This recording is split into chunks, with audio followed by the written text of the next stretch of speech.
Good morning. This is April.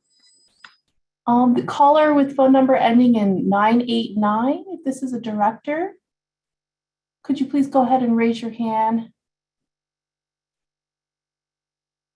3989. Hello, this is Mike Barnbaum in Sacramento, and I've been requested to be unmuted at this moment. Yes, thank you. Hi, good morning, Mike. I'm going to go ahead and put you back on mute, until we get to the part for public comment. I just wanted to make sure it wasn't a director. Oh, okay. How are you, and how's everyone at BART and Capitol Corridor doing? I'm well, thank you. How are you? Good. Congratulations to everyone on the over at BART on their start of the expanded service. Oh, thank you. Yeah, I want to mention it during the business plan. I think there's a strategic move. I think for Capitol Corridor and San Joaquin's, we can move forward with as soon as immediately as possible, thanks to what BART just did the last couple of days. Oh, great. Well, we look forward to hearing your comments at that item. Okay, yeah, it's a business plan. Now, I know we're still virtual. There's no speaker card to fill out. How do you want us to get in the queue to speak? So since you're calling in, you should be able to hit, let me just confirm it for you. I believe it's *9 and then *6. *9 to raise your hand and then *6 to accept the unmute request. Okay, *9 and then *6. Once they call the item and the item is being heard. Yes. So once you hit *9, it'll show me that you've raised your hand virtually, and then when it's time, I'll hit you can hit *6, and you'll be able to accept my unmute request to be able to speak. Okay, and then one last maybe administrative question for you before we start the meeting. With California relaxing its mask guidelines for indoors, particularly for vaccinated individuals, do you anticipate either we're going to continue virtually only, go back in person only, or go to a hybrid model starting in April where the meeting is in person, but we're going to offer a hybrid, a virtual option for those who have tight schedules and need to remain in their home area because of work or other things? Okay. Hey, Mike, why don't you, my suggestion to you is if you want to submit that as a public comment, that you do that in the public comment section, okay? Okay. All right, Rob. All right. Thank you. All right, we're gonna go ahead and mute you. Thanks, Mike. All right, thank you.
Good morning, Director McPartland. Good morning. How are you this morning? I'm well, thank you. How are you? So far, so good. I think it's going to be a great day. I like it. Me too.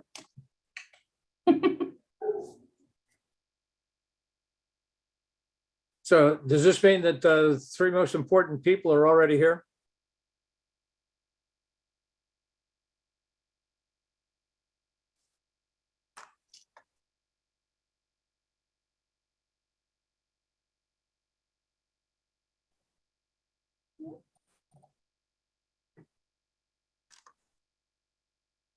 Good morning, Director Saltzman.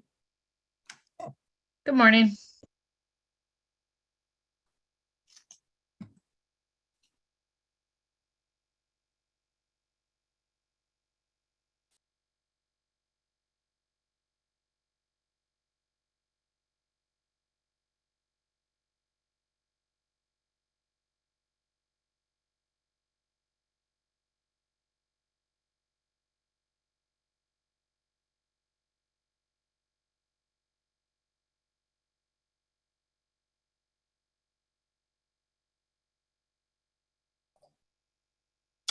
Hi, Rob.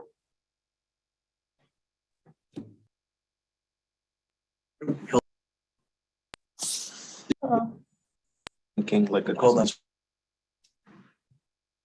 Should I press it? Okay, I can hear you now. Hold on. Microphone's going crazy.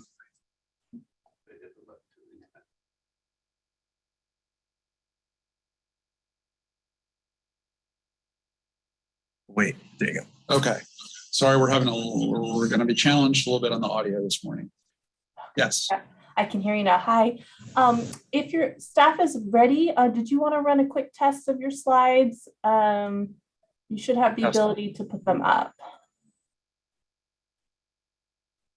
You're doing that. Mm-hmm. Now you should be able to.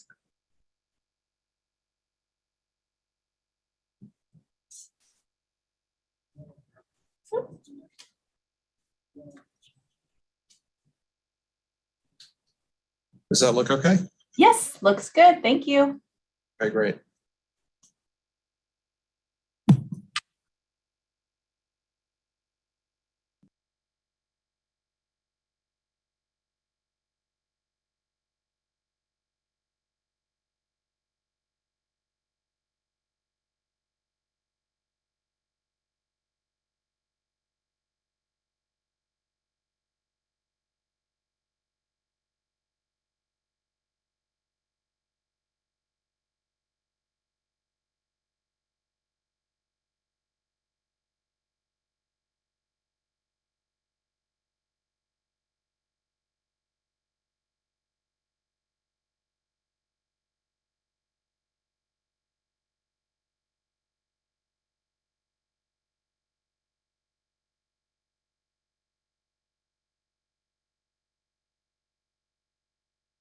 And Yeah. say Right. you presenting. Let's go on mute.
You, then your wife lose her. It went back again.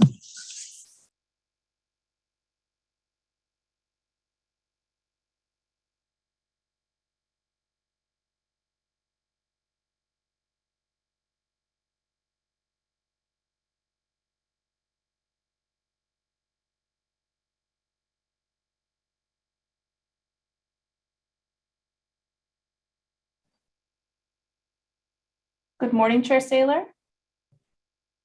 Good morning.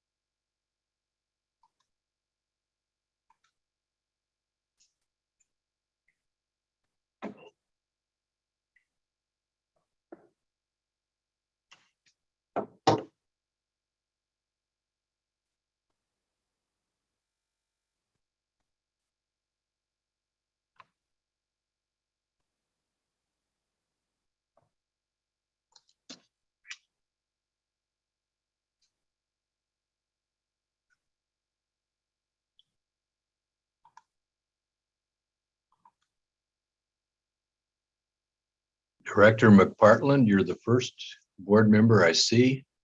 Would you be willing to lead us in the Pledge of Allegiance this morning? I would be honored to do that. We're going to do that right now. No, when we get to, not yet, but when we get to that place in the meeting, No. It comes early.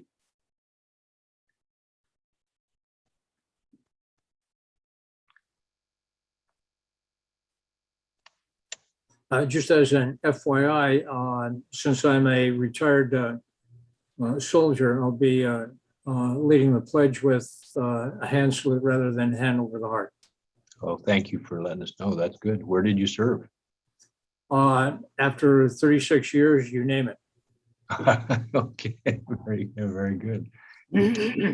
Saw the world. Thank you. Appreciate it.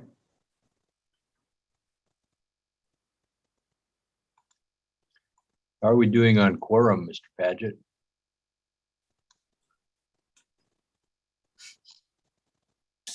Well, we need.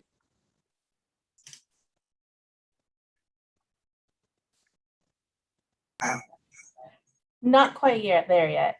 Yeah, we need, and for the business plan, we need 2/3, so 11. Okay.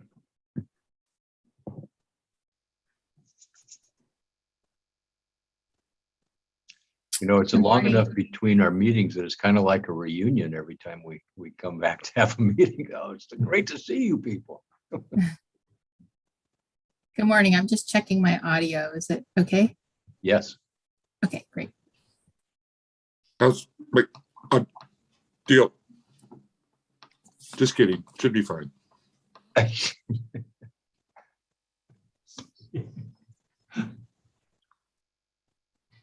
Oh, welcome back, Jeff. Good to see you, Don. How are you? Pretty good. Have you heard Billy Strings play? I don't think. Oh, he's one to look up, my friend. Someone local? No, he's I think I don't know where he's based out of, maybe Nashville, but he's a guitar player extraordinaire and bluegrass, but really bends all the genres, really goes to town. He's a good one you'd like. Sounds great. I'll look it up.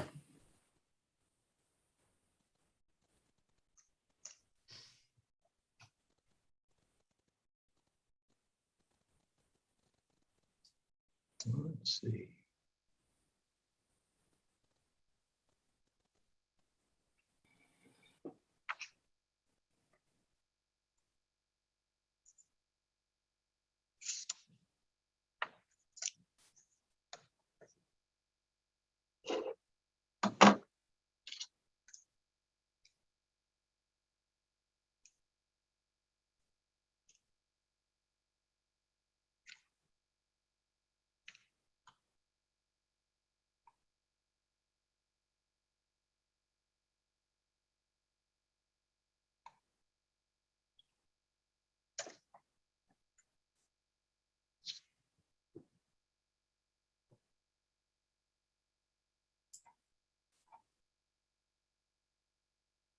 about 2 minutes before our start time.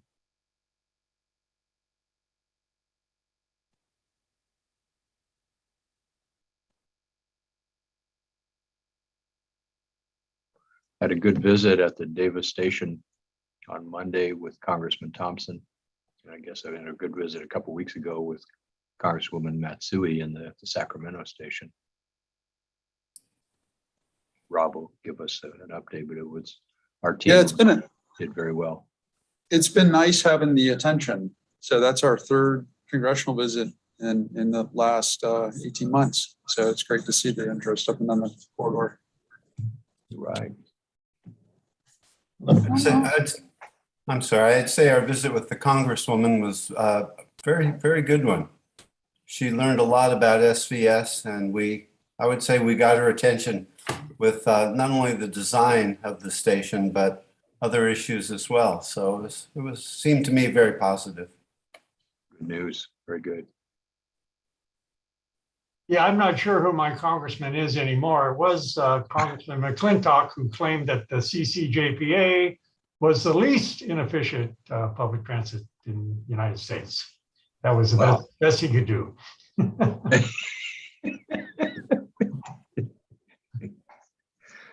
Yeah, I think it's up for grabs up in your neighborhood. I think Yeah, we got Scott Jones is running for that seat from the sheriff of Sacramento County, and then Kevin Kiley, the assemblyman from the area, is running for Congress. Okay, and McClintock's going further south, I guess. Yeah. Yeah, I thought he was still your congressman, Jim. I know Roseville and Western Placer are in this new district, but I thought that line kind of ended, Newcastle-ish. Yeah, I'm above that. Right. So you may still have Congressman McClintock. No, it's I'm in North Auburn, so actually LaMalfa is currently my congressman. Looks like we're ready, huh? Do we have a quorum? Yes, we do, Chair. I just wanted to double check. I see a phone number here. I'm not sure if it's a director. So phone number ending in 4877. If you're a director, please go ahead and raise your hand by dialing *9 so that I can promote you to panelist. Okay. Doesn't look like it.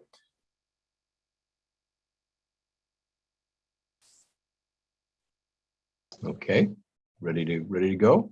Yes. Have we started recording, or we will in just a second? We are now recording. All right, very good. So thank you, everyone. My name is Don Saylor. I'm chair of the Capital Corridor Joint Powers Authority. I'm calling to order our meeting of February 16th, 2022. Clerk, would you please call the roll? Yes, thank you. Chair Saylor. Here.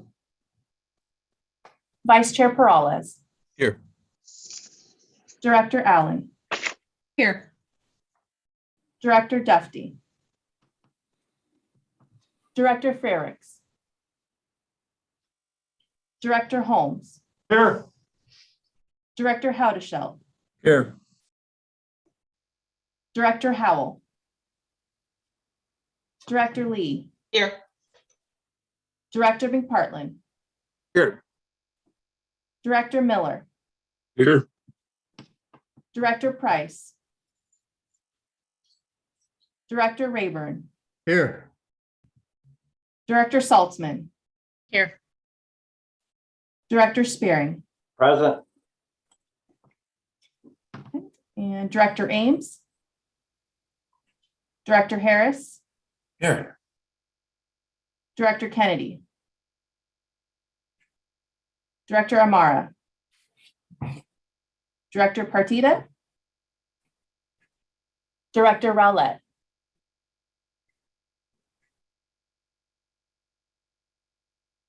Thank you. We may continue. All right, thank you very much. Director McPartland has agreed to lead us in the Pledge of Allegiance. Thank you John, very please. much. I pledge allegiance to the flag of the United States of America and to the republic for which it stands, one nation, under God, indivisible, with liberty and justice for all. Thank you very much, Director McParland, and thank you for your service to our country. And we'll go now to the report of the chair. There are just a few things to share. I think that we're continuing on our path of having these virtual meetings, and they're authorized by state legislation that we will consider again as a part of our consent agenda.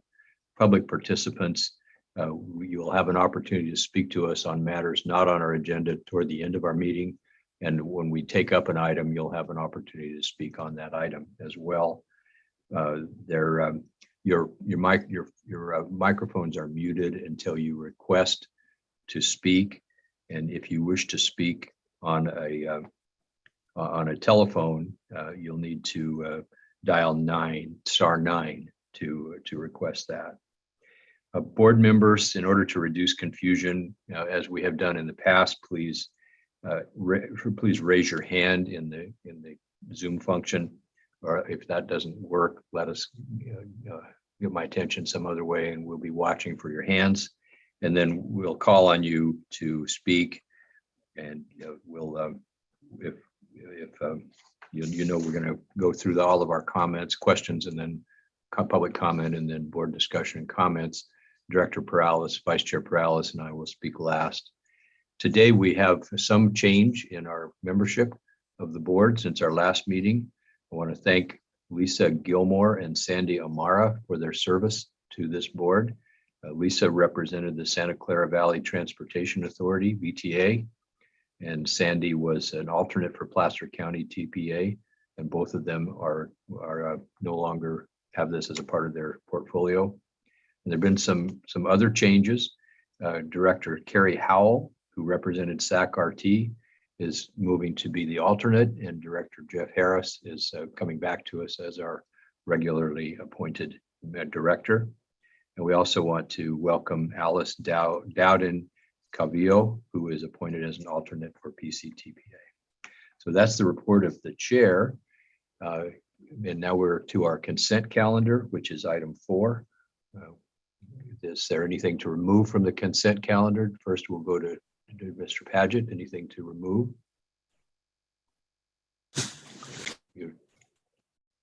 I can't hear you, Rob. Something. No changes to the consent calendar. There you go. Is there any member of the board who would like to remove something from the consent calendar for discussion or further action? I don't see any. Is there someone who would like to make a motion to approve the consent calendar? Haudashelt moves.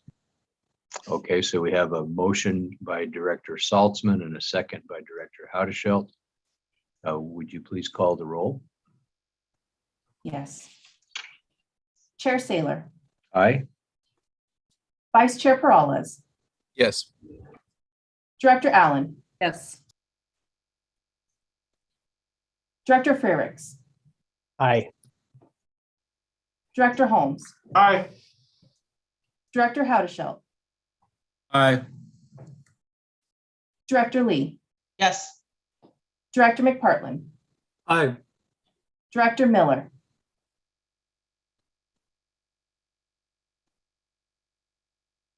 Director Miller,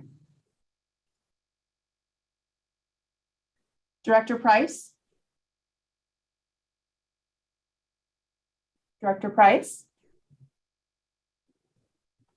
Director Rayburn, Yay. Director Saltzman, Yes. Director Spearing, Yes. Director Harris, Aye.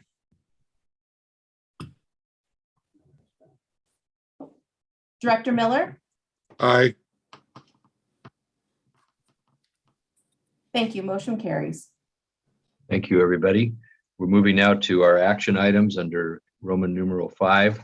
The first action item, number 1, is the 2022-23 and 2023-24 annual business plans. And a reminder, if you're not speaking, please put yourself on mute so that we don't have a kind of background noise. So Rob, go ahead. Thank you. The first action item today is the approval of the annual business plan, which outlines our plans for service and projects over the next 2 fiscal years. The annual business plan serves as our budget request to the state of California for the fiscal 23 budget year. You can go to the next slide. What you'll hear in today's presentation is our current business plan calls for the full restoration of service beginning on October 1st of this year, the beginning of our next fiscal year. While we believe this request is ambitious, we think it is important to make clear to our customers and all of our stakeholders that we remain committed to a return to full service. This year's funding request comes with more uncertainty than pre-pandemic budget requests. Before I turn it over to Kat Relucio, our manager of budget, who will go over the details of this year's plan, I would like to highlight some of the challenges we face and characterize the relative risk on these issues. First, as we've learned over the last 2 years, the pandemic brings lots of twists and turns that we do not always expect, so we will certainly keep our eyes on health conditions and adjust accordingly. Secondly, Amtrak, like many agencies, is struggling to retain and attract staff. In some parts of the country, Amtrak has been forced to reduce service due to staffing issues. Fortunately, in our service area, we have been able to maintain our current level of service. We do not know the degree to which they will be able to go to full service when and if we make that request, and how quickly they'll be able to do that. Third, California is still working through the acceptance of the venture cars, which will bring new cars, single level cars to the San Joaquin service. We will then receive some of the bi-level cars. There's some complexities on the insurance side that are delaying the venture car going into full service, and that certainly will impact our ability to go to full service. And then lastly, we do need sufficient financial resources. One of the big things on this list is a return to our revenue side. We historically have captured about 60% of our operating costs, covered about 60% of our operating costs through fare revenue. We're going to watch that closely. We're also going to work with the other 2 JPAs in California. We all use the same funding source, and we're going to have to look carefully over the coming months at how quickly we can bring ridership back. And then on the cost side, we're working closely with Amtrak to identify ways to more efficiently deliver our service while still providing high quality customer service. With that, I'm going to turn it over to Kat Relucio, who will walk through the details of this year's proposed business plan. Hi, good morning, everyone. Can you hear me okay? Very well. Okay, great. Good morning. I'm going to review the annual business plan development and approval timeline. So we released the draft annual business plan on the Capitol Quarter website for public review on January 12th. Our marketing team hosted 3 virtual public workshops during the week of January 18th, for which approximately 20 to 30 participants registered for each. And at each workshop, an overview of the plan highlights were presented, and participants had an opportunity to engage and ask questions. Public comments were due on January 21st and summarized with responses. And the draft annual business plan and the public comments and responses were included in the materials distributed to the board and made available to the public for this meeting. So today, of course, we are presenting the draft annual business plan to you, the board, for adoption. As required by our interagency transfer agreement, we will submit the draft annual business plan to the California State Transportation Agency by April 1st. And then on June 15th, the final annual business plan request is due to CalSTA, which should incorporate Amtrak's forecast for FY23, as well as any other budget updates. In July, we do expect to receive the CalSTA annual business plan approval letter, which is our annual funding allocation letter for FY23. And then at the September CCJPA board meeting, we will present our FY23 budget to the board for adoption. Next slide, please. So as Rob summarized, this annual business plan update calls for restoration of the Capitol Corridor train service to pre-pandemic levels of 30 weekday and 22 weekend trains in FY23. And we expect to commence that, or the plan details that, to start at this beginning of the new federal fiscal year, which is October 1st. And I will go through a summary of the budget request in the next slide. So details of the funding request for FY23 are on page 26 of the agenda packet, as well as table 9-1 of the annual business plan. In summary, the total funding request for admin, operations, and marketing for FY23 is $46.5 million. It is a total increase of 11% from the prior year, and that is due to an increase of 9% in operating cost, or excuse me, an increase of 9% in operating costs, historic low ridership and revenue, as Rob has described, a reorganization of our budget categories for operational efficiency, and it also includes resources to advance capital improvements due to federal and state grant opportunities that we anticipate. The funding request also includes new ticketing and revenue accounting responsibilities, or ability to respond to new ticketing and revenue accounting responsibilities due to the California Integrated Travel Project. Next slide. In addition to the operating plan and funding request, our annual business plan highlights a number of innovative and exciting projects that CCJPA staff has been working on, and we are excited that they're really coming together and moving forward in the coming fiscal years. And that includes long-term service plan improvement activities. So that includes the Sacramento to Roseville third track service expansion project, the South Bay Connect project, and of course, CCJPA will also continue to partner with BART on the Link 21 project. And we are going to receive an update from Camille and Sadie shortly during Agenda 5.4. As well, the plan highlights that we will continue to focus on the railroad and right-of-way safety and security program, as well as infrastructure improvements. We will continue to work with UP to maintain railroad right-of-way infrastructure, to reduce delays and ensure excellent on-time performance for the Capital Corridor trains. And we are going to hear from Leo on the work that we're doing for right-of-way safety and security and trespasser deterrence during the next agenda item. We are also, the plan also highlights improvements to rolling stock, including the final phase of testing for the renewable diesel project. And that was funding for that project was included as one of the consent items that the board just approved. And then finally, but certainly not least, the annual business plan also highlights the service amenity improvements that are currently in progress, such as the modernization of the passenger information display system with implementation ongoing through calendar 2022. And of course, the California Integrated Ticketing Project pilot called the Minimum Viable Project phase, which all CCJPA departments are working on to roll out later this calendar year. So today we are asking for the board to approve our annual business plan as presented to you in the agenda packet.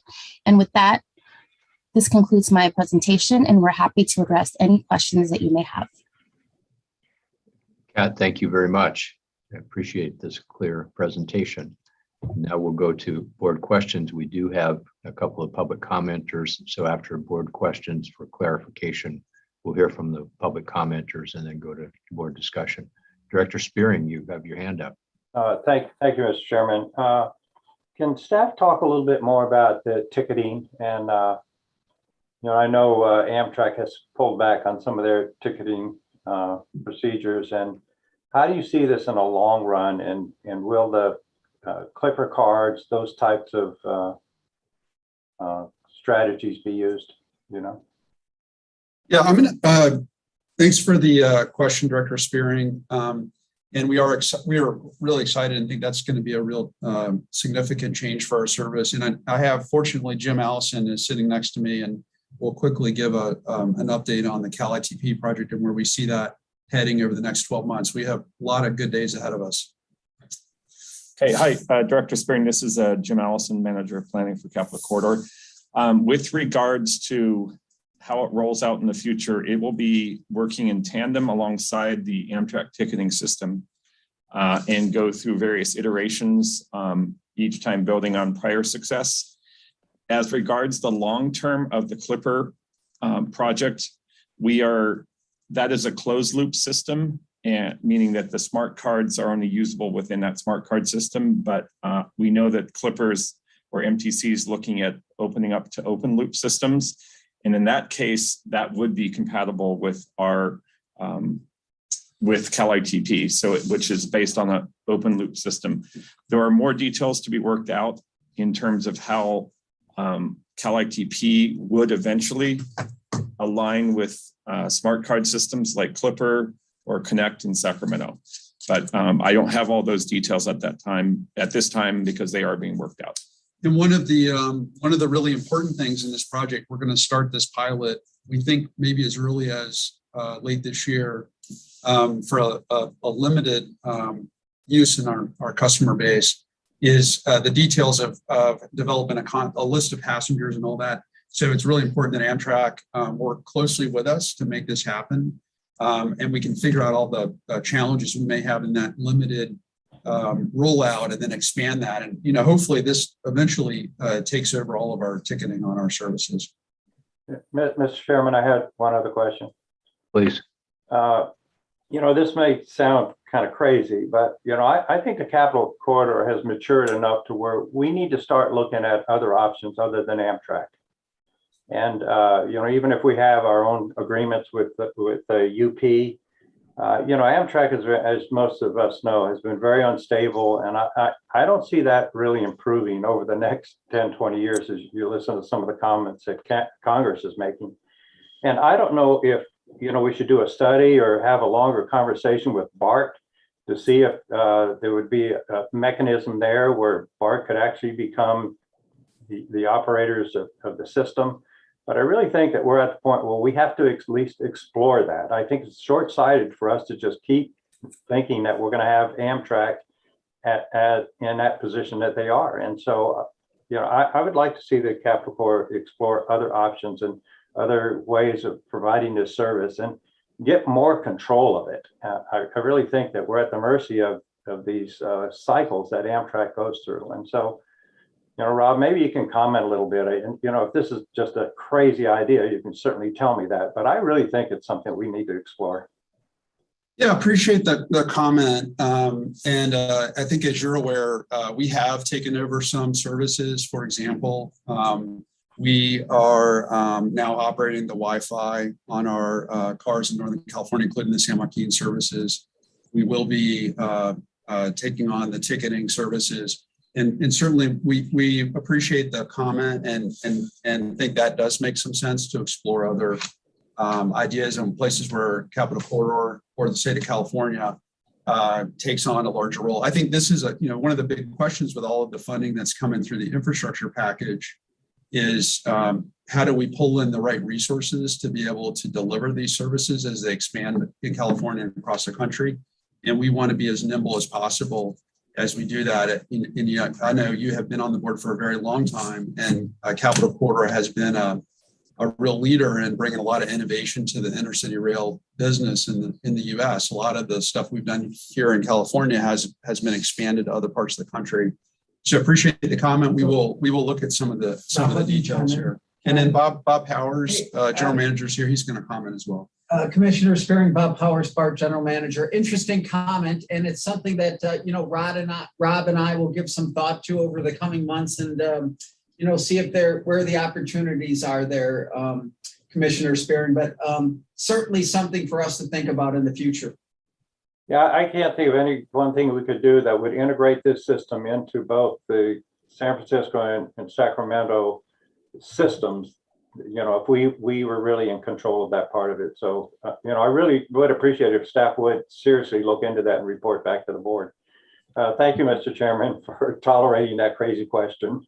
Well, Jim, thank you. That's as you know, that's not a crazy question. It's a very interesting topic for us. And I appreciate the responses both from Mr. Powers and Mr. Padgett.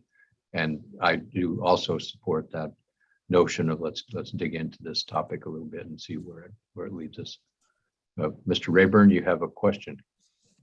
Thank you very much. I agree with Director Spearing that this is an appropriate topic. And there should be a little discussion a little later on today in the legislative review of the Amtrak OI Office of the Inspector General report about state level support. A couple of questions that I have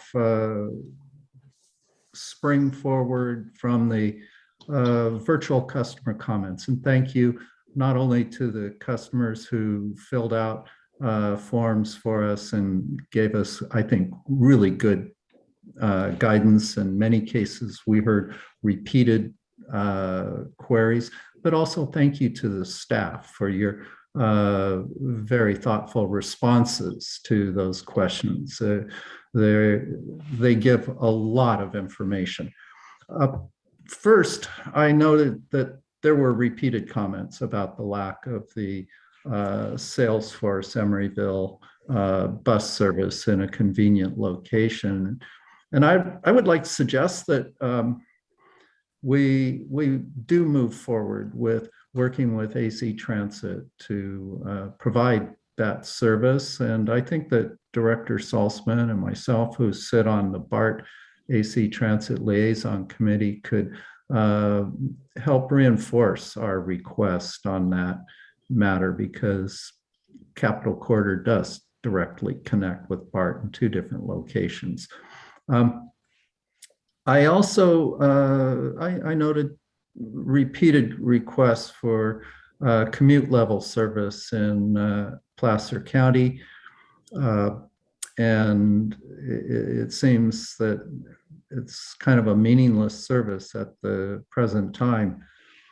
And I'm concerned about your comment, Director Padgett, about our dependency on the venture car delivery to maybe launch the service, full level service on October 1st. I'd like to explore that a bit, but I have two other queries or comments. One is that in the business plan, it notes that our bike rack deployment is being implemented. And yet in one of the responses from staff to customer comments, it says that it's on hold. Could you clarify that for me? And finally, you know, the predicament we're in with ridership is all about COVID. And we should pursue, I feel, an all-out strategy to provide a germicide-free airstream. And that technology does exist in home HVAC systems. It's called an ultraviolet light. And I would like us to look into this. I think it would be a game changer. Thank you. Okay, I want to, yeah, thanks for appreciate the comments, Director Rayburn. I'm just going to go through a response on all of those real quickly. In terms of the AC Transit coordination, I would say that we agree that would be a great partnership. As you know, we did partner with El Dorado Transit and now have open door service out to South Lake Tahoe. We think there are opportunities to do that in other communities. Obviously, the connection in Emeryville is a much larger scale project and would need to be, you know, we have to plan that out carefully with AC Transit, but certainly we look forward to working with AC Transit. We think the same is possible in Placer County. Like many communities, Placer County has seen a decrease in commuting over the past 2 years, but we expect as Sacramento begins to reopen that some of that's going to come back. I would say two things are going to happen in Placer County that are going to help our service. One is a partnership with some of the commuter buses so that individuals can maybe choose to, maybe they ride the train one day, the bus the other direction, so that overall they have more flexibility in their hours. That's one action, but the second action is getting the 3 round trips out to Roseville. And we certainly hope to hear soon on our Christie application to fill that last little gap in funding so that we can move forward on that project. On the bike rack issue, I have confirmed with my staff that we are again moving forward on that. You're correct that we did pause on that, in part because the demand for bikes on the trains were down. And so we did prioritize other things, but we are moving on that again. And we fully expect the demand for bikes on trains to go up, probably above where we were pre-pandemic is my guess. So we're moving on that again. And then lastly, your comment about looking at different systems, including the ultraviolet light, has been heard, and we will certainly explore that. We're working with the state and the other two JPAs on strategies for all of the fleet in California to continue to upgrade the quality of air on our cars. Thank you, Rob. Thank you, Director Rayburn. We have, I think we're ready to move to Director Howdeshelt, and that's the only other director whose hand is up, and we'll move to public comment after that, unless I see another hand. Yeah, I'll be fairly simple because we have a full agenda. Director Rayburn, would you give me a call? I'd like to understand your perspective a lot better about Placer County, especially with respect to Roseville, where we're seeing probably the fifth wave in 40 years of folks who are relocating to our area who may still have attachments to the Bay Area. So 916-365-5863, please give me a call. I love it. That's a nice way to make that connection. Director Holmes. Thank you. Oh, I just wanted to build on that a little bit. Placer County is the fastest growing county in the state of California. We're now above 400,000 people. As Director Hudeshell said, we have a lot of people influx from the Bay Area that have been moving in, working from home, but periodically, maybe once or twice a week, they have to go back into the city to do their business. So I think the importance of that second train to Placer County is very, very important for the people of Placer County. Thank you. I'm sensing a field trip in the works here. We might have to do that. Thank you very much, Director Holmes. Chair Saylor? Yes. Yes, hi, if I may, Director Rowlett is with us. He is calling in via telephone, so I'm unable to promote to panelists, but Okay. Director Rowlett does have a hand raised. All right. That's Director Rowlett. Very good. And then after, so we'll take Director Rowlett, and then we'll go to those public comments that we've got. Director Rowlett, please. Can you hear me? Yes. I apologize. I was trying to jump on Zoom, but my Zoom is not working right now. I just wanted to let everyone know that I was here and I'm listening to everything before we go to vote. Thank you. Thank you for being with us. Thank you. Are there any other comments or questions before we go to public comment? I don't see any, so we'll go to public comment, and we'll, I think, is it a 2-minute time request, Rob?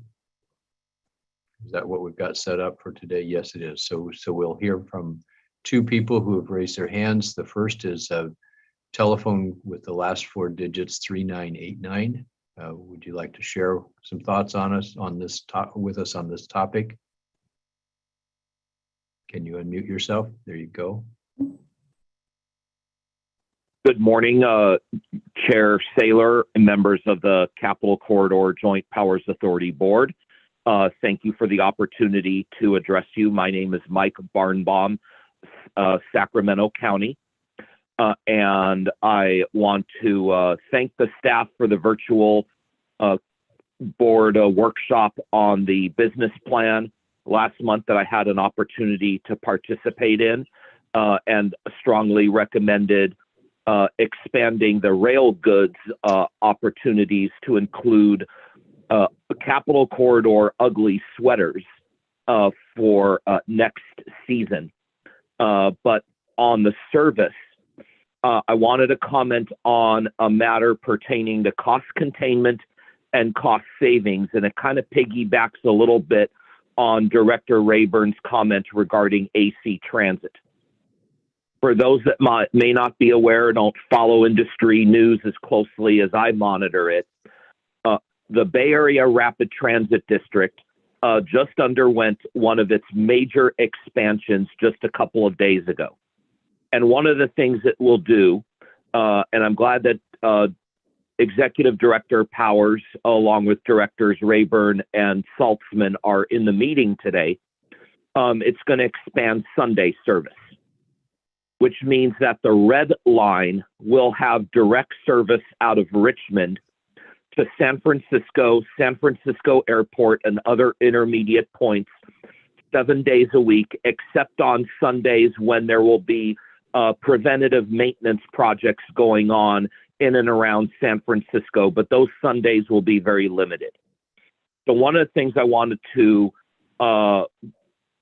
suggest in adoption of the business plan is that Capitol Corridor and San Joaquin's get together swiftly to eliminate Emeryville to San Francisco service and work closely with BART and BART Communications Officer Alicia Trost to promote and market the Red Line to San Francisco from Richmond, and eventually with South Bay Connect, promote the Orange Line to places like Hayward and Fremont, so that riders have a one-seat ride transfer point at Richmond to make these connections that already exist to these markets, and that services like Emeryville, San Francisco, staff can save on cost and redirect those cost savings into other more productive services, like what Director Rayburn said in developing service with AC Transit on Line F. So that was my comment today. Thank you for giving me the opportunity to speak to you and make a constructive suggestion going forward. Thank you. Mike, thank you very much for being with us and sharing those thoughts, and we will consider them in the work that we do. We appreciate your participation. I don't see any other public comment requests. Have we heard any, or do we have any written comments on this topic? I do not see any other hands raised at the moment, and I have not received anything additional. Thank you. We're ready for a motion, and any comments that you might have. A motion would be to approve the annual business plan as presented with consideration. I'll move approval. Thank you, Robert. Is there a second? Second by Frericks. Second by Frericks. So we have a motion by Rayburn and a second by Frericks. And I know that Mr. Paget will consider the conversation that happened during the course of this item. Please call the roll. Chair Saylor. Aye. Vice Chair Peralez. Yes. Director Allen. Yes. Director Frericks. Aye. Director Holmes. Aye. Director Haudeshelt. Aye. Director Lee. Yes. Director McPartlin. Aye. Director Miller. Aye. Director Rayburn. Yay. Director Stahl. Yes. Hello. Director Spearing. Yes. Director Harris. Aye. And Director Rowlett. Aye. Thank you. Motion carries unanimously by the required 2/3 vote. Thank you very much, everyone. This brings us to the second item under action and discussion, right-of-way safety, security, and trespasser deterrence program. And Director Saltzman, thank you for making sure that we have this item before us today. Thank you. This next agenda item is coming at the request of the board raised in our previous meeting. As all of you are well aware, we continue to have real challenges with pedestrian fatalities on our corridor. And we have taken many actions to address some of these concerns. And I'm going to have Leo Sanchez, who is our Deputy Managing Director, go through those strategies today. Thanks, Rob.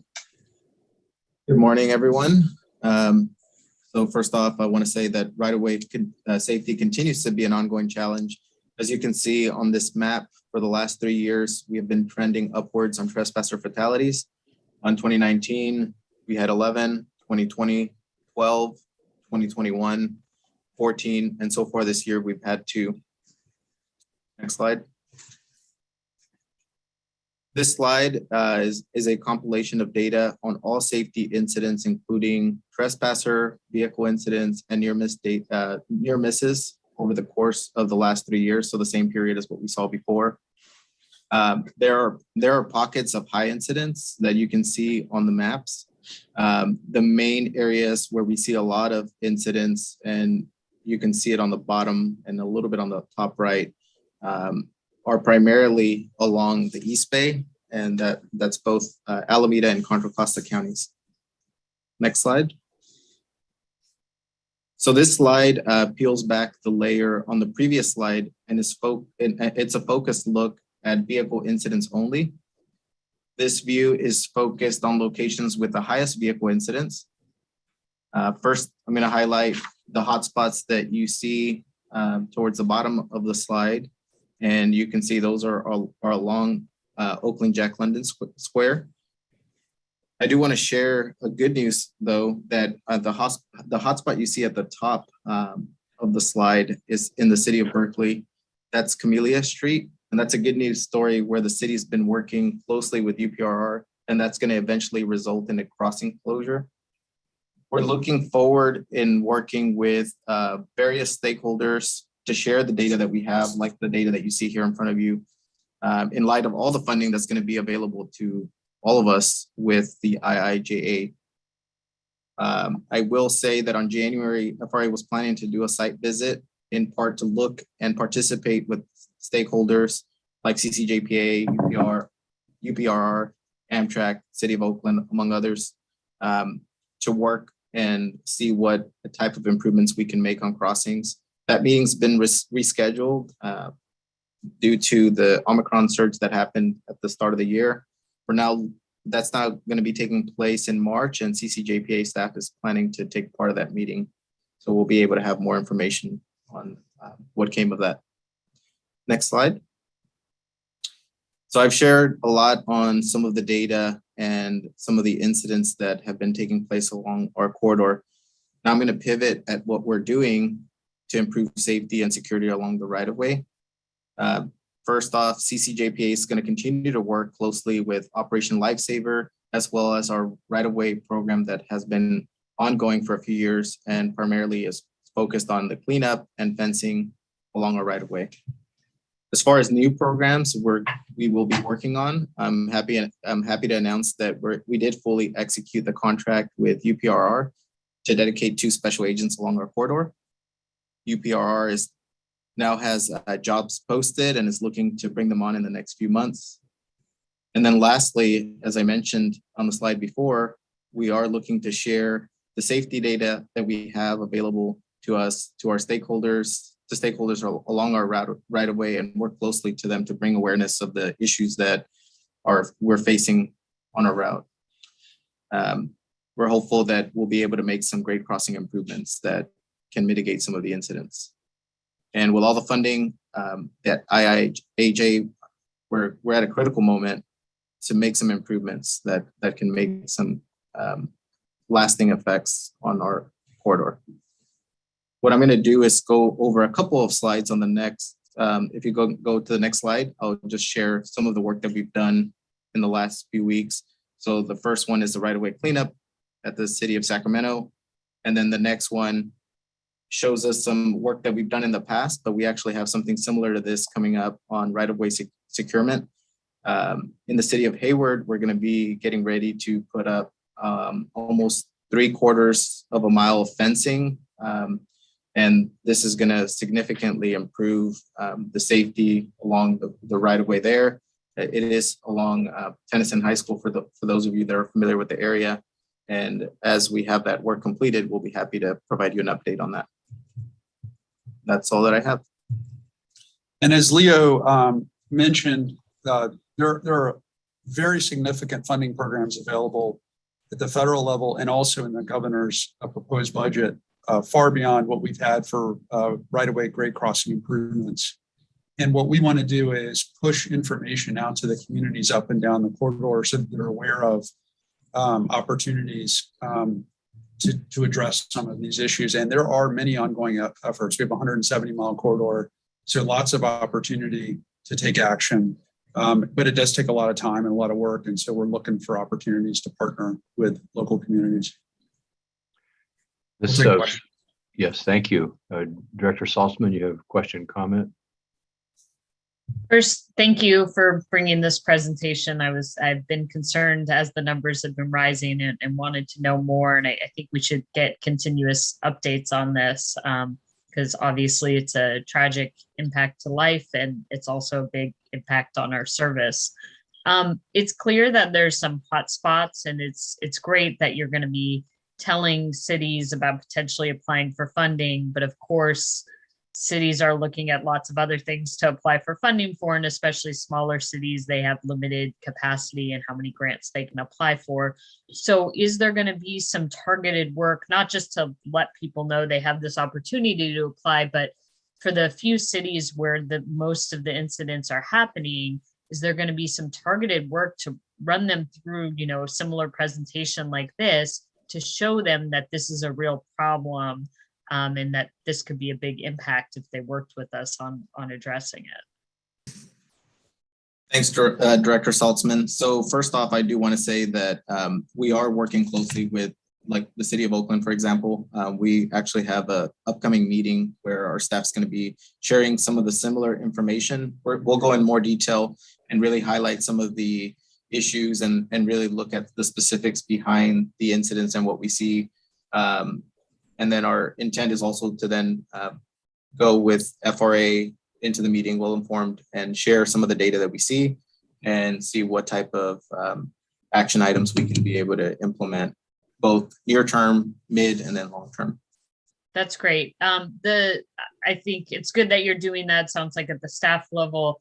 I would also recommend that you call on us. So for Oakland, for example, call on Director Rayburn and I to meet with some of the city electeds there to show them how important this is so they can work with their staff to prioritize this. And for the other cities, we have a great board here and I think folks are willing to help out. So please do call on us, even if it's a more informal phone call, just to let our fellow electeds in these cities know that this is a big issue because they have a lot of issues to deal with. And I'm assuming for most this doesn't rise to the top unless we kind of make the case. So please let us know how we can back you up on that. Thank you. Absolutely. Yeah, we appreciate the offer, and we have already taken up that offer with a few board members already. So I know several of you on the call have participated, so we are doing that. Appreciate it very much. Excellent use of the board. Director McPartland. Thank you very much. First of all, Mr. Sanchez, thank you very much for your presentation. And Rebecca already covered part of what I was going to ask a question about. Specifically, do we have any idea about the prioritization and timelines associated with the work that is being proposed? Do you want me to do that or sure? Yeah, so a couple things. First, there is an existing state program that prioritizes railroad crossings. It's been run by Federal Highways. There's an entirely new FRA grade crossing program that is different. It's a different part of USDOT, will require a different process. We are actively working on a state working group that is focused on implementation of IIJA related to intercity rail. This is at the top of the list in that group to figure out ways that we can provide state dollars. There's a 20% match requirement, but provide state dollars so that we can push a lot of these projects over to implementation. And so it's a work in progress, I would say. It's a new program. I suspect it will build very much on the existing program that has been run on the highway side. And a lot of the identified priorities in the state of California will be at the top of the list for all of these programs. And some of those are in our corridor. I don't have a list with me today, but some of those are in our corridor. Wonderful. Thank you very much. Appreciate it. So this matter is for informational purposes, a briefing and update on this high level of concern that we have. And this is not an action before us today. I would say that one thing we want to be mindful of is that we don't want to dig the hole deeper once we realize that as we're working to address existing issues, it's important that we don't create circumstances that exacerbate the risk to public safety and the risk to a breakdown of the regional mobility system. So I think it's an ongoing effort for us, and the request from the board is that we have ongoing updates on safety issues. I don't see any other members of the board with their hand up, and I don't see any hands for public comment. So I think with that, we'll move to the next item, which is item 3, legislation and funding, federal and state update. Thank you. Oh, Rob, we lost you there we can't hear you. Can't hear you. And I don't know if others can, but I can't. No, we're lost. No, we lost his audio. Okay. Can't hear you. I think they're just going to take a quick moment to resolve it in the conference room. Okay, very good. We'll just take a few minute rest. So can you hear me now? Barely. Now we have an echo.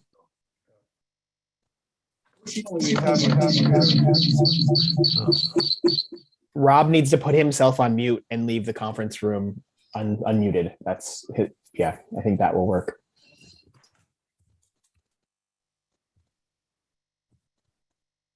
Thank you, Lucas from IT. Lucas from State Farm is there. There you go.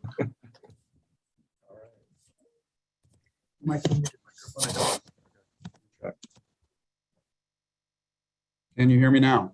Yes. All right. Sorry about that. We're going to Plan B here. So your packet includes a full legislative update on both the state and the federal level, and I will just hit a few highlights of that packet today. As you're aware, the governor has released a new budget. That budget includes one-time funding for a number of transportation programs. Some of those would benefit us, like the TIRSIP program and like the grade crossings program. And then related to that, the transit and intercity rail program call for projects is out. As you're aware, that we included on your consent agenda today, one that we're going to participate in, but this is out on the street. So we're happy to continue to see progress in the TIRSIP program.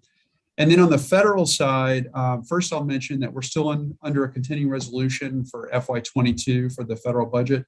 And why that matters this year is some of the newer programs in the infrastructure bill cannot be released. They cannot release the funds until they're under an approved budget year. And so we may see a little bit of a delay in some of the newer programs like the grade crossing program that have not existed previously. In terms of the act itself, we've seen the first funding come out of that act through the RAISE grants program, which is active out on the street today. And we expect over the course of the summer to see the first release of the much larger CRISI and federal state partnership dollars. And again, on your consent item, we included Sac-Roseville Phase 2 as one of the places where we want to try to go next on our request for funding. And then lastly, I do want to mention on the federal side, I do want to mention we had two very good visits from Representatives Matsui and Thompson. Representative Matsui is in the Sacramento area, and Representative Thompson has been redistricted to now cover again the Davis area, which he previously represented. And we had a nice visit on Monday this week. It's great to see a lot of interest from our representatives. We had Representative Khanna down in Santa Clara not too long ago, and full engagement, asked lots of good questions, very much interested in supporting us as we expand and improve our service. And then I do want to flag, and this came up earlier, there is a new report out from the Amtrak Office of the Inspector General. And I mention it because it's very relevant to our service. And the title of that is Governance. Amtrak has begun to address state partners' concerns about shared costs, but has some more work to do to improve relationships. This report reviews the challenges associated with the cost sharing on state-supported services like our service, and the extent to which Amtrak is working independently with its state partners to address those concerns. A couple of the issues that were that were raised on that report are relevant to us as we look forward in our budget years. We see in that report some calls to have more clarity about where states and Amtrak have control over decision making, and then a call for improvements in the way that costs are shared so that the costs are more directly tied to the services provided by states. So for those of you interested in getting in the weeds on our cost side and where our invoices from Amtrak come from, the report's a really nice piece of work that lays out a lot of the issues. As you're aware, I am the chair of the State Amtrak Intercity Passenger Rail Committee. Our top priority right now is a revision of the cost policy that is used to allocate costs to state services like our own. And we very much appreciate the challenges ahead of us and think this is a really important reform needed to expand services like ours and others across the country. With that, I'll be happy to take any questions on any of the federal, state legislative items. Thank you. We have Director. Let's see, are you hearing an echo? I see Director Rayburn has his hand up. And thank you for this very clear update. Exciting time. Robert? Yes, thank you very much. And I was excited to see the Amtrak Office of the Independent Inspector General's report. They have an excellent Inspector General's office, and this report on page 11 includes just an illuminating slide. Excuse me. The slide on page 11 is titled Contributions Covering State-Supported Costs by Funding Source, and it goes from 2010 through 2019. At 2014, we see an abrupt shift in the cost sharing as the Amtrak contributions drop by about half, while the state contributions increase proportionately. And my question for Rob is, in the report, they show a number of areas that currently our sharing ratio of costs is somewhere for routes is around 68% comes from Amtrak, and third-party maintenance is about 16%, and areas of support like policing or the fencing or such, is another 16%. Rob, could you tell us what the area of greatest capital corridor disagreement is with Amtrak and where we might be able to see improvements in our financial structure? Sure. Appreciate the question, Director Rayburn. I would say for us, the greatest issue is because we share a lot of facilities with long distance services at our stations and in our maintenance facility. The big issue for us is our ability to influence costs in those areas. So if we have influence on that, then we can make decisions that impact our customer service levels in a way that directly impacts costs. So as an organization, we can have influence over those outcomes. We are working with Amtrak on that. And I would say that they are very open to it. It is complicated though, because the accounting systems that support those kinds of distinctions are not always black and white and require a lot of work. So we're working on the details of that very closely with Amtrak. Thank you. Okay, very good. Any other comments or questions? I don't see any. I don't see any public comment requests on this topic. So with that, we'll move to item 4, the update on the Link 21. Or did you need action from us, Rob, on that topic? I think you did. Okay. No, we don't have an action item out of that today. We leave that as an action in case we need to take a last minute action. It's just information today. Thank you. Item 4. All right. Great, and excited to introduce the next item. This is a presentation and preparation for the board's action on Stage Gate 1, which will happen at our April board meeting. So today, this is an information item. We'll provide you with a detailed presentation and then come back to you in April with a much shorter version and ask for the board to take an action. Next slide. This stage gate 1 will support the project's transition from phase 0 to phase 1 of the project. This is an overall view of the program schedule and key milestones, which we refer to as stage gates, as we move from early planning through design, construction, and operation. Board members will change over time, and this is a way to keep the project moving and agree on key decision points as the project moves over the next several years.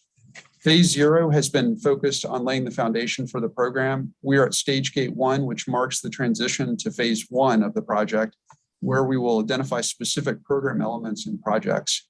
There are multiple stage gates at key milestones over the next several years, and we will directly engage the board in decisions at all of those key points. Today, we'll discuss the first stage gate and present evidence that supports advancing the program to the next phase. Next slide, please. And you can see here the levels of review that this first phase has gone through already. We've had great input through our peer industry reviews, the BART and CCJPA staff reviews at executive level. And now we are presenting both to the CCJPA board and the BART board, and we're having the same structure. The BART board will present it as an information item, then come back later for an action item. With that, I'm going to turn it over to Camille Sal, who you all know well as our project lead for Capital Corridor on the project. And she is here today with Sadie Graham, who has recently been appointed as the permanent director of the program. And we send our congratulations to Sadie Graham on that promotion. Good morning, directors. Camille Tsao. I'm the Capital Corridors program lead for Link 21. And so today we're going to introduce some information for your consideration. And as Rob said, seek your action at the next board meeting in April. So at that board meeting, we're going to ask you to take 2 actions. First, we'll ask for you to adopt the program vision, goals, and objectives. And then second, we'll ask for your concurrence to advance the program to phase 1, which is supported by the information presented around these 4 key statements listed on the slide. We've provided the board with extensive information in your packet supporting these statements, including summaries of the 3 reviews held previously that Rob presented on the previous slide. So today we're providing a high-level overview of the key points. When we come back to you in April, we'll just do an abridged version of what you're seeing now and ask for your action. Next, please. So a key, the first statement is Link 21's vision, goals, and objectives are appropriate, clear, and measurable, and they provide a foundation for the business case. So a key innovation in the Link 21 program is our use of the business case process to evaluate options and support decision-making. The business case framework we've established in phase 0 is an objective, multidimensional tool that will help ensure that we are achieving our strategic goals and that we are fully considering economic, financial, operations, and deliverability issues. In phase 0, we've defined our vision for the program, and we've added more specifics through different layers of goals, objectives, and metrics as shown in this graphic. We'll use this business case approach to assess how alternatives meet the goals and objectives and ultimately the program vision. Next, please. So the vision for Link 21 is to transform the BART and regional rail network with a new passenger rail crossing and other improvements, which will enable better integrated network and greatly improved service. The highlighted words show where we have modified the vision statement based on valuable input that we've received throughout our extensive engagement in phase 0. First, we want to acknowledge that Link 21 alone is not going to transform the mega regional rail network. This vision will be achieved by working with our partner agencies in the mega region and supporting those other programs that they are advancing, as well as working with the state and the goals that it has laid out in the state rail plan. And of course, on the regional rail side, any improvements on freight-owned right-of-way will require their approval. So working with the freight railroads will also be critical throughout the program. Second, we've heard that promoting community stability and economic opportunity, not just broad economic growth, are important, as not everyone has benefited from the economic growth in our mega region. So just to clarify, the call for community stability, that comes from a concern about displacement of residents and businesses. It is not against promoting transit-oriented development. Next, please. So advancing equity is fundamental to the Link 21 program. It's critical to acknowledge that many communities have been harmed by past transportation megaprojects. And we are committed to making Link 21 a program that serves communities by promoting equity through all aspects of the program. We've built that into our early work, and we are committed to key approaches in our program by number one, learning from past mistakes to avoid creating further harms and to underserved communities and even redressing some of those harms. Two, by working directly with community members to better understand their lived experiences. And three, connecting directly with community members from early on to develop collaborative solutions that benefit all communities. We're working with BART's Office of Civil Rights and our external stakeholders, including community-based organizations, MTC, jurisdictions, and most importantly, the public, to ensure that this program makes a meaningful, positive impact on equity in the mega region. Next. So the Link 21 goals and objectives, they serve as the foundation for our program and inform how we build and evaluate the concepts and alternatives. You see on the left side, transforming the passenger experience is our foundational goal for the program, because without it, we cannot achieve the other three goals on the right. So again, we've highlighted the areas where engagement, especially through co-creation workshops, has reshaped our goals and objectives. And we've modified the language there. We're putting a clearer focus on advancing equity and addressing the important issue of community stability. We're making an important distinction between broad economic growth and providing economic opportunity. And finally, we acknowledge community sentiment that some transit-oriented development should promote equitable land use outcomes. And next, I'll pass it on to Sadie. Thank you, Camille, and thanks, Rob. So statement number 2 is that stakeholder and public engagement with a focus on equity advancement has informed the process and supports advancement to phase 1. So the mega region is very large. It's 21 counties, 164 cities, numerous transportation agencies, and millions of stakeholders. In order to really wrap our hands around the breadth of this program, we have put together a comprehensive engagement action plan, which is outlined on the slide. And key to this is really staying connected with the BART and CCJPA boards, not only through this stage gate process, but with ongoing updates and communication. On the right, you will also see the various stakeholders and partners that we've engaged with. One of the things that we did here in previous staff reviews to be more specific about engaging with the freight operators. We have started to engage with them and will continue to increasingly engage with freight operators, given that they have the ownership of the regional rail right-of-way, and to identify synergies that are mutually beneficial to the program and freight. Through this comprehensive engagement plan, we will work to inform and build support across the broad range of stakeholders as we advance the work in phase 1. Next slide, please. So I'm really proud of our team for the amount of stakeholder and public engagement we've been able to do, given that we really launched this program after COVID. So I'll give them our team a lot of credit for being creative and finding ways to constructively connect in the virtual world. We've used all of this outreach and engagement not only to inform people about the program and the progress, but also to help us refine our work to align with the community's needs and interests. The revision of the goals and objectives and vision are examples of that. We'll continue this outreach and hopefully be able to transition back to more in-person events and meetings. But I think we will also combine with the virtual practices, and that has allowed us to really have this broad level of engagement. Next slide, please.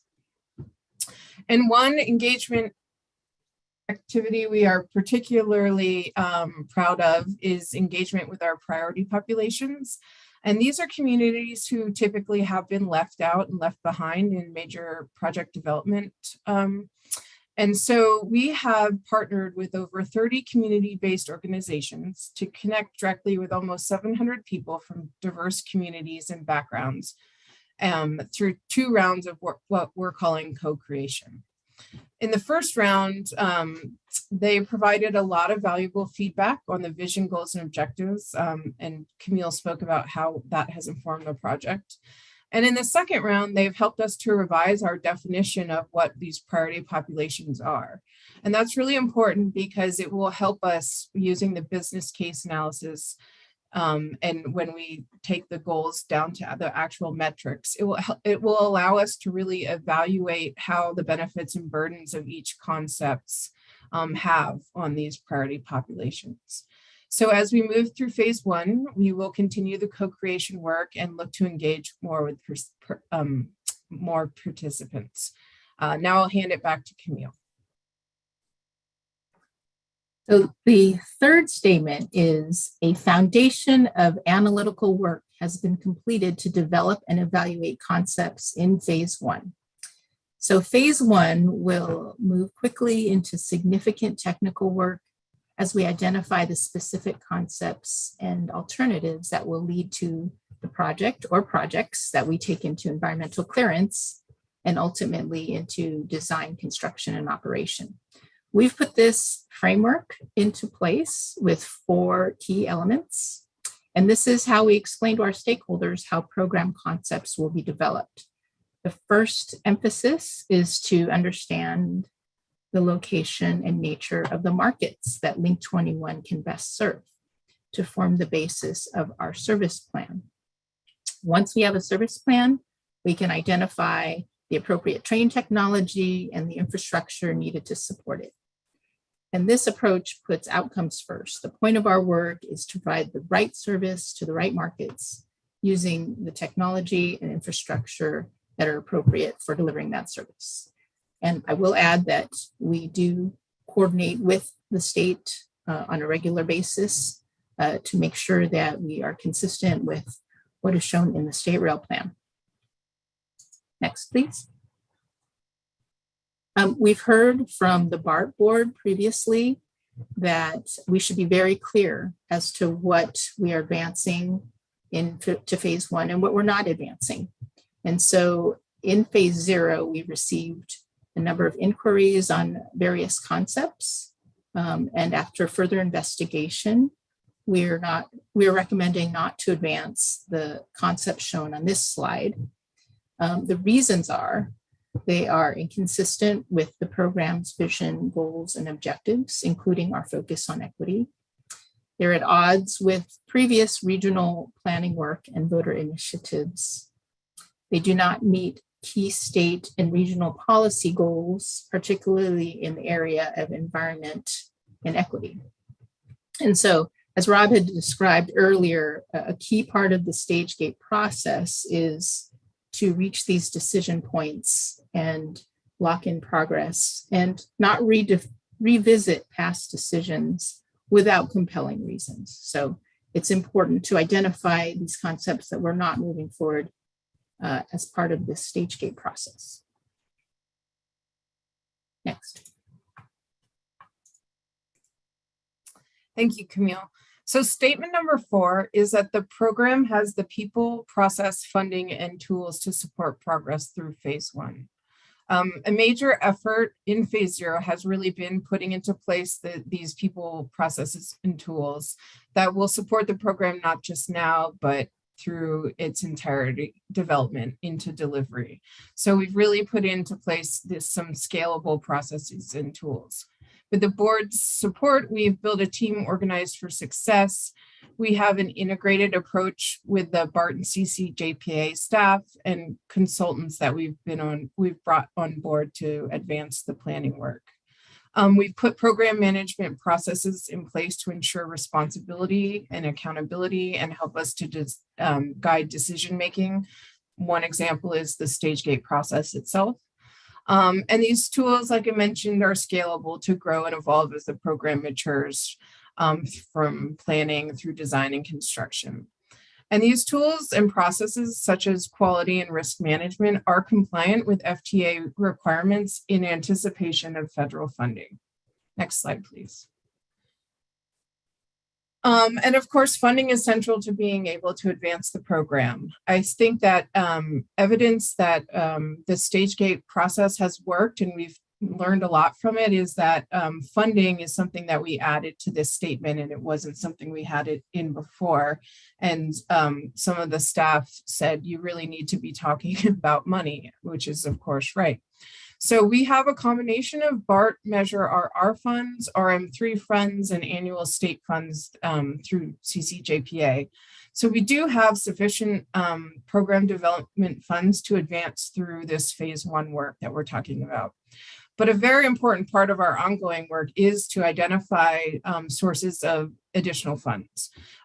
First, to just advance and complete the program development, and then to eventually construct and operate.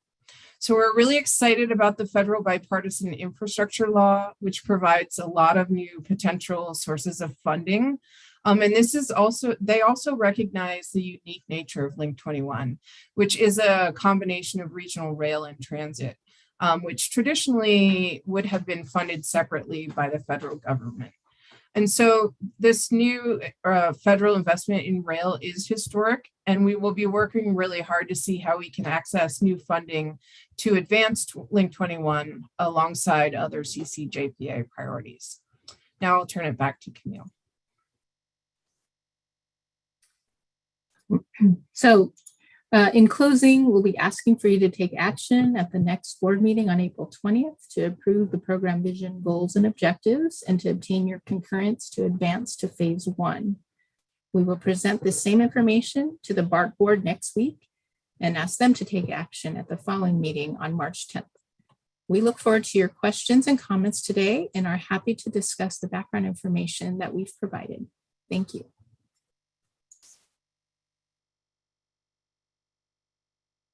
Here's the button that unmutes me. So thank you both, Camille and Sadie, for this presentation. We will be taking action on this in April.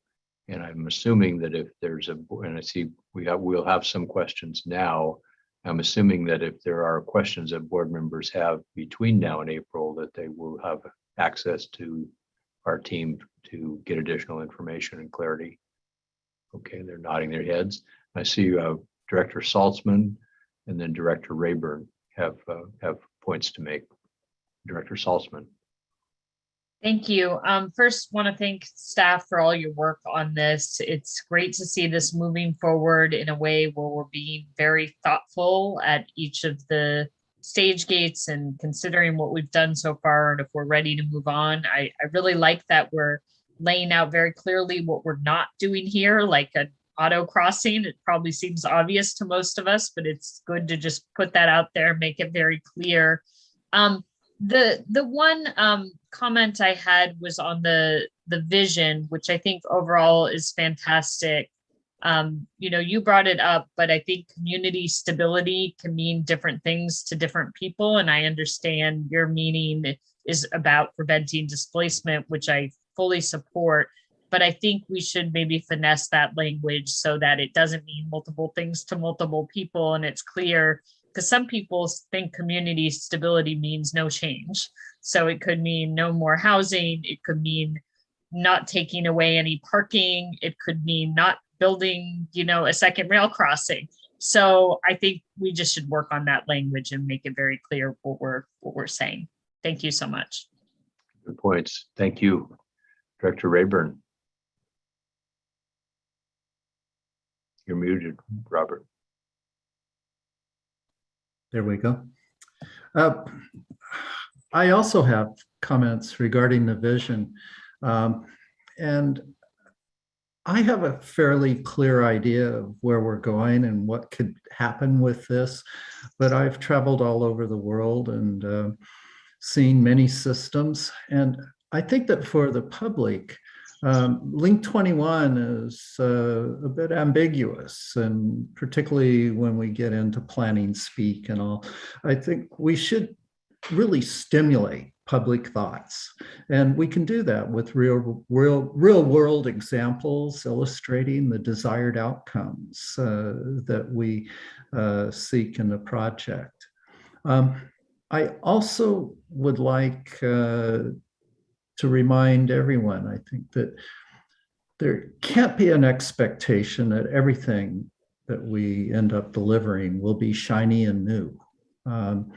When you're integrating a variety of different systems, there's going to be existing rolling stock, stations. A lot of things will still come into play, particularly in the connectivity network. And those are really cost-saving measures that we should be working on and letting people know. And as Director Saltzman shared, the setting the expectations early by indicating that, yeah, we're not going to be ramping up, making trains go up steep grades to bridge crossings. That can't happen. And I think you've illustrated that very well. Thank you very much for your work. Thank you, Robert. Mr. Spearing. Thank you. Sadie and Camille, thank you for the presentation. Hey, when this comes back, could you give us a brief overview of how this fits in with the MTC's Plan Bay Area 2050? And, it really is important to understand what role this project is going to play. And the other, if you could, give us an idea of where the funding is going to come from on the construction side of this thing. Is everybody knows on this call, is, on our Plan Bay Area 2050, we're billions of dollars short. And, we're looking at regional measures and a lot of increases in tolling and so forth. And so it would be nice to know how this is going to fit into that funding competition. But I really want to know how it fits in with the MTC's Plan Bay Area 2050. So, but good presentation. Thank you. Rob, would you like me to answer that question now, the first part? Or Chair? Would that Yes, be please, okay? please, Okay. please answer. Yeah. I can definitely answer the Plan Bay Area 2050. Link 21 is in Plan Bay Area 2050 Phase 2. It's actually, I can't remember the exact language, but it is really critical for Plan Bay Area to meet the VMT reduction goals. And I think the language is it's the most important mega project that is identified there.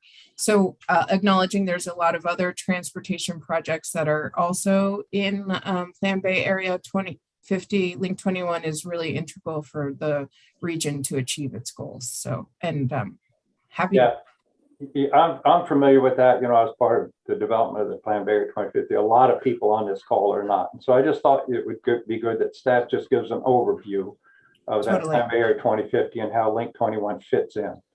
So, like those of us have been dealing with it through MTC, we're very familiar. So, but thank you. If I just think it'd be important to give a quick overview at our next meeting. Thank you. We'll keep that in mind. Thank you very much.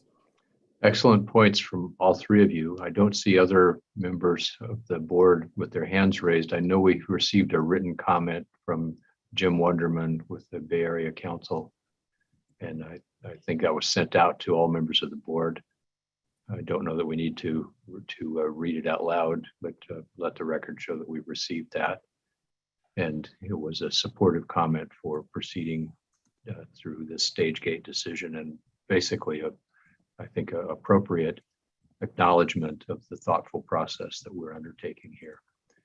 I don't see any other public members asking to speak to us on this topic. It's not for action today, so we'll move forward. And if you have additional questions or comments, colleagues, please let our staff know so that they can consider that as they get ready for the April meeting. Okay, are we ready to move to the Managing Director's report, number 5? Thank you. I'll have a very brief Managing Director's report. Waiting for the slide to show up here. I do not see a slide yet. Spinning. There we go. All right, there we go. I'm very much looking forward to being in person again, I guess I will say, after all of our fun audio and visual problems today, but appreciate everybody's patience. So the graph in front of you, we have shown at previous meetings before. We did have a dip in ridership in the December and January timeframe. I will tell you, even this is updated through last week. Even since last week, we're up another 15% over where we were last week. So it's looking much, much better. I'm feeling quite optimistic about our return to ridership levels. So we will keep you posted as that moves forward. You can go to the next slide, please. This provides a summary of and this is updated a month from, we added another month from what you received in advance of the meeting. So this is actually through January. So it's the first 4 months of the fiscal year. We carried almost 200,000 passengers, which is about 30, in the low 30 percentage points for compared to pre-pandemic. Our revenue is 5.1 million. That pace is actually a little higher. That's closer to about 40%. And we're seeing that because some of those longer distance trips, the full length of the corridor trips, are actually holding up a little bit more than some of what we typically see when we have commuters on our service. And then our OTP, I do want to flag, the OTP is not in a good place compared to where we were last fiscal year. And that is for 2 main reasons. One is the bridge lifts. We are up in terms of bridge traffic more than 30% over 2 years ago. So that has really been a challenge for us, and it gets trains out of slot, creates problems in our single track territory. So we are continuing to work closely with the Coast Guard, Union Pacific. We have had benefits from that close working relationship. One of the challenges now is because of the backup in the supply chain and the ships, we sometimes have not just a single ship passing through, but 2 and even three ships passing through. And then the second big cause of delays is vehicles on the tracks. So every time that happens, we have to have a track inspector come out, confirm that we're good. Those numbers are way up this year, and again, speak to the need for us to be very aggressive in addressing the security of the right of way up and down the corridor. You can go to the next slide. And then just a couple of service updates. We did a minor schedule change on January 24th, and that was to address some gaps in service. And most notably, we have a better schedule coming out of Sacramento in the afternoon down to the Bay Area, and shifted some of our trains around. We're still running with 7 consist service, still about 80% of our total service. The ticket kiosk, I have an update from when this slide was made, just hot off the presses. We had expected that our ticket kiosks would no longer be supported by Amtrak at the end of February. There was some confusion over the change in the 3G service. The good news is that those are going to continue to operate. Amtrak is trying to phase out the old kiosks. They unfortunately have not made an outdoor version, which is a problem for us. My hope is that we will transition quickly over to our new ticketing system through Cal Itp, and this will become an irrelevant issue, but in the short term, we're going to have to keep an eye on it.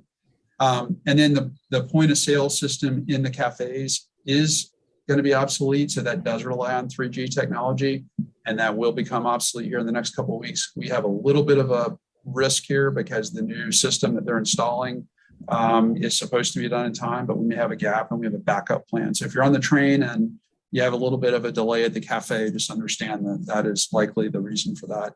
And then we've heard already about the Cal Itp Progress. So just to say, I think we're going to see that by the end of the year. So stay tuned on that. We'll be asking customers to sign up to be part of our pilot. And we are very excited about all that's going to open up in terms of opportunity for our service. I think that's my last point. So I'll pause and I'll be happy to take any questions. And then the next agenda item, we just have a bunch of updates on projects. So if there are any questions on either the managing director's report or any of those project updates, I'll be happy to take those now. Colleagues, any questions that we need to address? We do have a closed session coming up at the conclusion here. Mr. Spearing, I think your hand is still raised from before.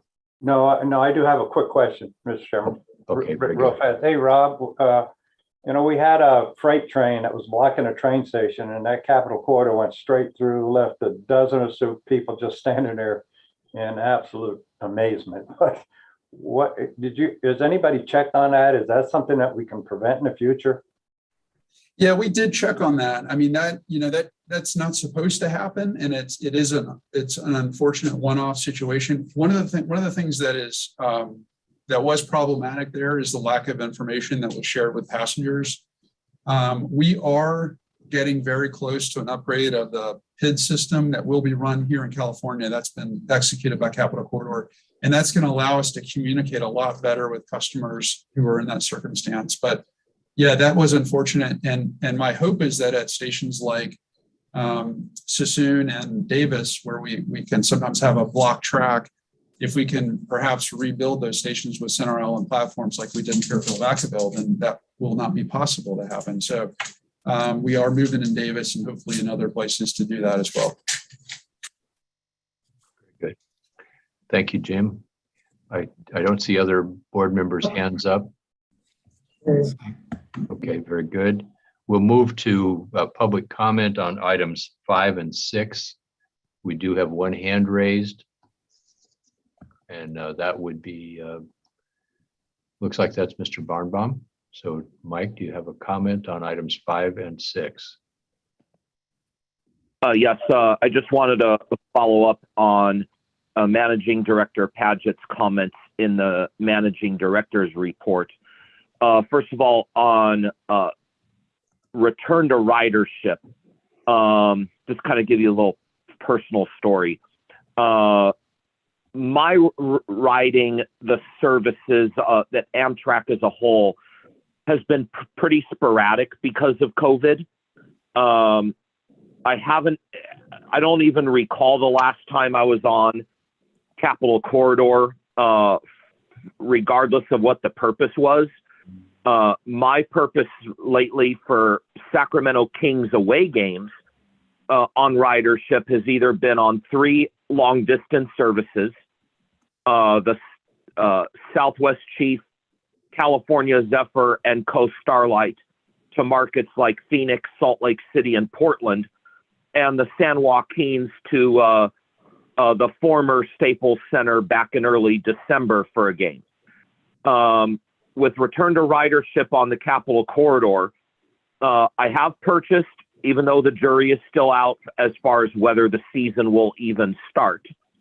I have purchased a 20-game flex pack to the Oakland A's games for the 2022 season, and have also, because of how tight a series of 5 games can be within 60 days or fewer, I've went ahead and purchased the 10-ride ticket to games, and my games either begin mostly at 1 o'clock and a couple of games in August at 4 o'clock, either against Seattle or San Francisco.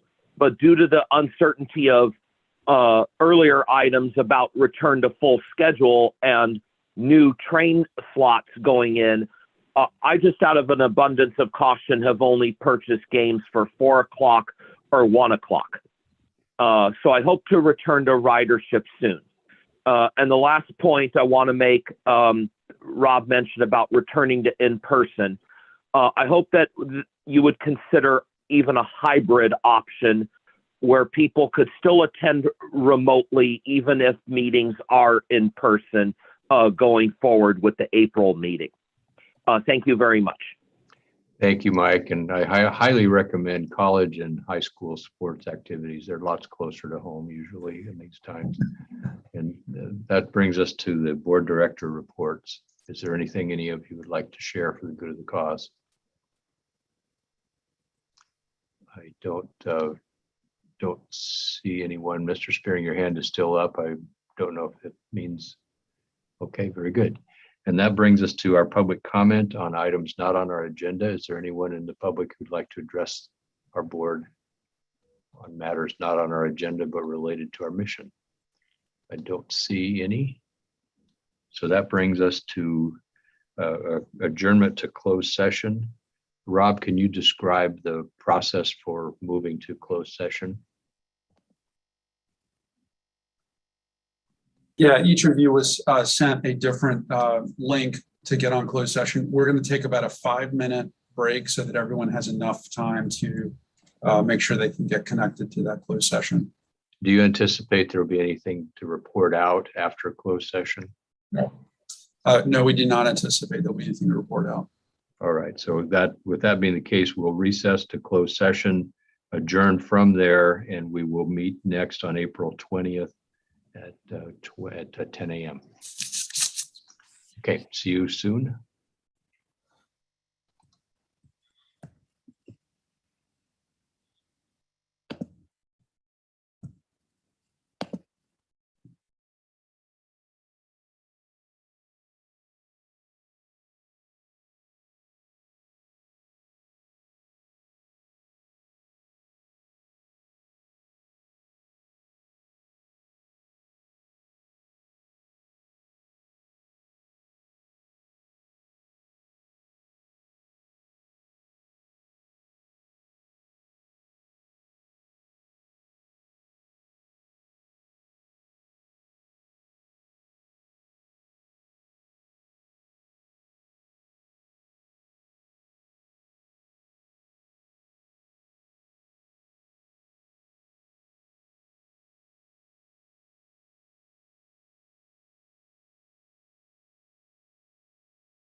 Good afternoon. The board has concluded its closed session and there is no announcement to be made.